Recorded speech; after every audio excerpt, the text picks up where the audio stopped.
if Black Sheep would have survived that night and there was no wreck and you would have kept going, Foreigner never would have happened with you? I do think that. You know, Capitol Records didn't do us right. We had finished our second album when all this happened. We were touring to support our second album. We had a following already, you know, and this was going to break us open. And I think Black Sheep would have been the band.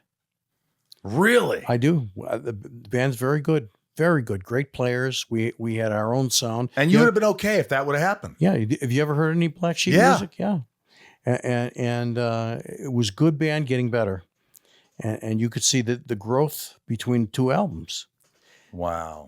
And so we would meet about once a week to try and figure out a way to continue. And because we hadn't got any money for the truck accident yet. Jesus. And so we were going to try and beg our parents to get us a small van and enough equipment to play local clubs around Rochester and Buffalo. Are you still friends, or are they still alive? Yes. And you're still friends with them? Very much so. I'm doing a reunion show with them in another month or two. Where are you doing it? In Rochester. That's going to be incredible. Yeah, we do it every. I see you get excited when you start talking about this. 4 or 5 years we do a show, and it still draws a lot of locals. Now, at this time, you had already met Mick Jones. Matter of fact, our Black Sheep's manager was an A&M Records representative, and Spooky Tooth, the band that Mick was in, was on A&M Records. So when they came to Rochester, they played the Auditorium Theater, and our manager says to the guys in Black Sheep, would you like to go hear Spooky Tooth? And we said, yeah, we'd love to. So he got us not only tickets to see the band, but we got to meet them backstage after the show. And I had the 2 Foreigner albums with me. And I met Mick, and I says, here, Mick, I says, give these a listen. To Black Sheep. The 2 Black Sheep albums. Black Sheep albums. You said Foreigner albums. Oh, sorry. Yeah, Black Sheep. I got the 2 Black Sheep albums. I gave them to Mick, and I says, this is my band. This is what we're about. He said, oh, great, thanks. So we kept meeting, and nothing happened. By the time we got the money for the truck and the equipment, we divided it up between us because we all needed the money desperately. Right. And you know, the record label dropped us, and we kept meeting, but we kind of knew that it was over. Right. And just about that time, Mick called my parents, somehow got a hold of my parents, and my dad called me and said, somebody named Mick Jones called. He wants you to call him back. So he finally listened to the tapes. Yeah, to the record. The record, right. And called me and asked me if I would, he wasn't in Spooky Tooth anymore. He was living in New York City. He was putting together a new band and wanted to know if I was interested in coming to audition as the lead vocalist. And I says, geez, that's a great opportunity. I says, but you know, I told him what happened to Black Sheep and the equipment wreck and stuff like that.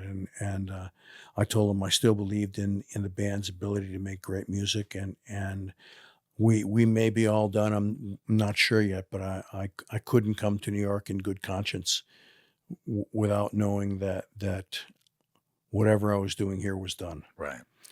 And so the next time Black Sheep met, I told them about the call to Mick Jones, and they said, and what did you say? I says, I told them that I was still in Black Sheep, and that's the band. What a loyal son of a gun. That's the band I believed in. And they said, Lou, he says, it's really great that we meet here and we try and find a way to keep going.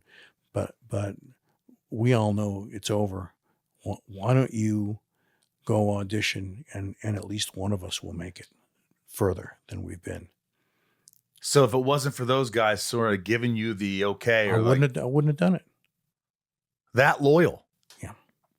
And so what was this audition like? I mean, did he say prepare a song? Nope. So I went to audition, and it was at a studio.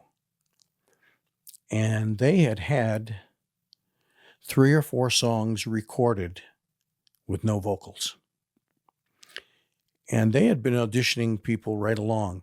So every time somebody new came to audition, they would sing on these pre-recorded songs that the musicians of Foreigner had recorded, Right. and a new singer would sing along to them, Looking for the sound. they were looking for that sound, and so I think I sang 2 or 3 songs, and Were you nervous? I was nervous. Yeah, I was nervous. I it wasn't like he sent me a tape or anything ahead of time. Yeah. So, the first time I heard the song, 5 minutes later, I was in the studio singing it.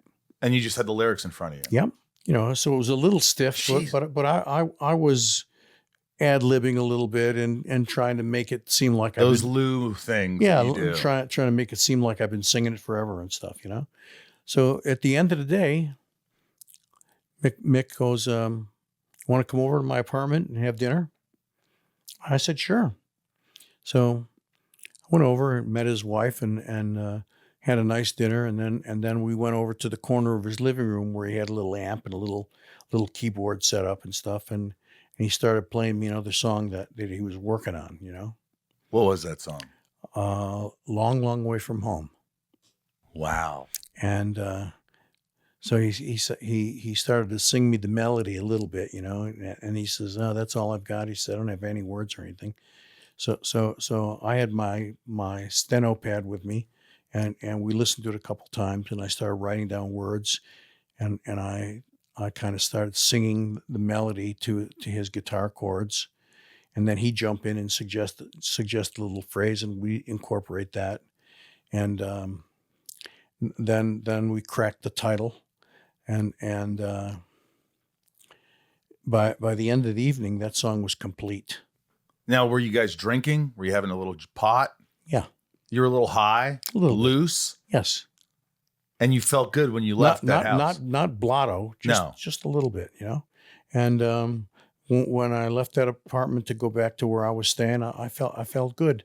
But it was still another 2 or 3 weeks of that type of thing. And then during the day, we would go to our manager's office. He had the top floor of a building on 57th and Broadway. Right. And he had offices around the outside, and on the inside was a big empty area where we rehearsed. We started rehearsing. Still, I didn't know if I was in the band yet. I mean, but you wrote a song with the guy. Yeah, I know, but I was. Were you frustrated? Yes, I was. I was waiting for him, in particular, to say, "Lou, you sound great. We'd love to have you in the band." But it was over a week of working without the satisfaction or the security of knowing that I wasn't just doing this to blow smoke. Right.